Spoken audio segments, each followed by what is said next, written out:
L'Union nationale des syndicats autonomes. Bonjour messieurs. Bonjour Ilana. Et Bonjour. merci d'être avec nous sur Radio J. Et sans plus tarder, elle est toute en jean, en blue jean ce matin. Annabelle Nakache.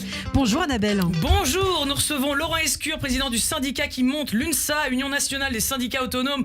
Ouh, la CGT, la CFDT, faut n'aucun bien se tenir. Parce que l'UNSA, elle pèse de plus en plus dans le game. Brrr, vous êtes, on peut dire, le baromètre des salariés français. En ce moment, on est au top. Alors, je rends les copies pour les salariés français. Vous êtes où? Vous êtes là.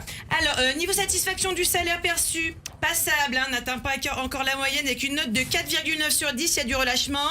Niveau moral, peut mieux faire, on est à 5,6 sur 10, alors bravo. Tiens, le moral des salariés français est bas, on se demande bien pourquoi. Allez, musique. Record du déficit public, piratage des soviétiques, retour de l'État islamique, menace sur les Jeux Olympiques. On n'a pas le moral, on n'a pas le moral. Hausse des salaires gelés, une inflation exagérée, actes racistes multipliés, quand est-ce que tout va s'arrêter? On n'a pas le moral, on n'a pas le moral. Alors on a quand même une bonne nouvelle, on est super contents cette année, on a une croissance du déficit certes, mais croissance quand même. Moi je fais comme les politiques, je choisis des jolis mots pour mieux faire passer la pilule. C'est plus sympa que dire on est à la ramasse de 154 milliards. 154 milliards, mais où est-ce qu'on va bien pouvoir les trouver les 154 milliards? Ils mettent de l'argent dans les Kinder Surprise de Pâques, on va faire une chasse aux œufs. Ou alors... Avec Big Macron, on était sûr de commettre le casse du siècle. Les gars, j'ai un projet, et ce sera notre projet. Je sais où trouver 154 milliards, on va aller cambrioler, pas un, mais 3 grands patrons. Bernard Arnault, Elon Musk et Jeff Bezos. Pour eux 3, 154 milliards, c'est peanuts. T'es sûr, c'est les gars les plus sécurisés du monde? Oui, mais nous, on a les meilleurs sur le coup.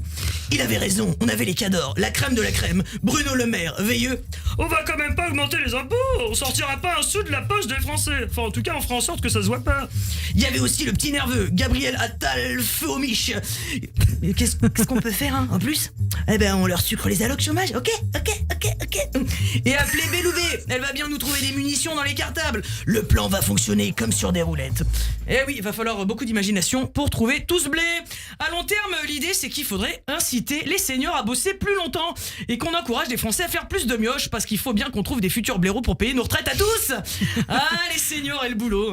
Vous-même, Laurent Escure, vous vous êtes mobilisé contre la réforme des retraites. 65 ans, c'est trop long, etc. Mais dans les faits, le travail, ça maintient en forme. Ça permet de rester éveillé, de pas terminer ses vieux jours à regarder BFM TV ou CNews en boucle. Et il y en a certains qui ont besoin d'être stimulés pour qui plus de boulot égale plus de cerveau. Alors s'il vous plaît, engagez des seniors, s'il vous plaît. Bon, après, faut savoir s'arrêter à temps, comme le bateau qui a heurté le pont à Baltimore. Là, on n'a pas eu peur que ce soit revendiqué par l'État islamique, mais par l'État alcoolique. Et en fait, d'après les premiers éléments de l'enquête, c'était une avarie matérielle. Alors oui, les machines, comme les humains, quand ça va à gauche au lieu d'aller à droite, c'est signe qu'il faut peut-être prendre une pause. En parlant de pause...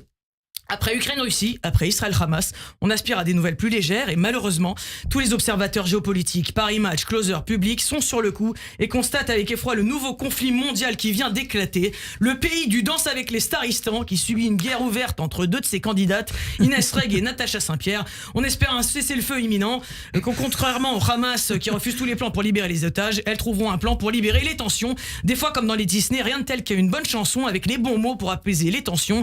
Je m'adresse aux 2 candidats. En leur disant la force tu trouveras. Tu sais, Inès, moi je voulais te dire,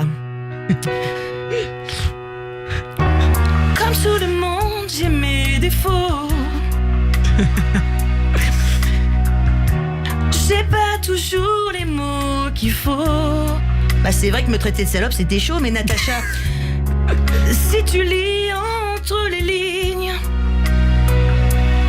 tu trouveras dans cette chanson tout ce que je n'ai pas su te dire. Tu trouveras mes blessures et mes faiblesses, celles que j'avoue qu'à demi-mot tu trouveras mes faux pas, mes maladresses, et de l'amour plus qu'il n'en faudra de l'amour. Voilà ce qui manque dans ce ce monde de fou, on envoie beaucoup d'amour à la famille d'Ouri Al-Barour, 35 ans, père de 2 enfants, otage, qui a été tué par le Hamas et qui voulait juste aller danser comme dans Danse avec les stars. Allez, en attendant que le monde aille mieux et que le Hamas accepte enfin de libérer les otages, on peut toujours rêver. Alors moi, je vous souhaite une bonne journée. Eh bien, merci beaucoup Annabelle Nakache, qu'on retrouve chaque semaine sur Radio J. Tout de suite, l'invité de Christophe Barbier, Laurent Escure, secrétaire général de l'Union nationale des syndicats autonomes.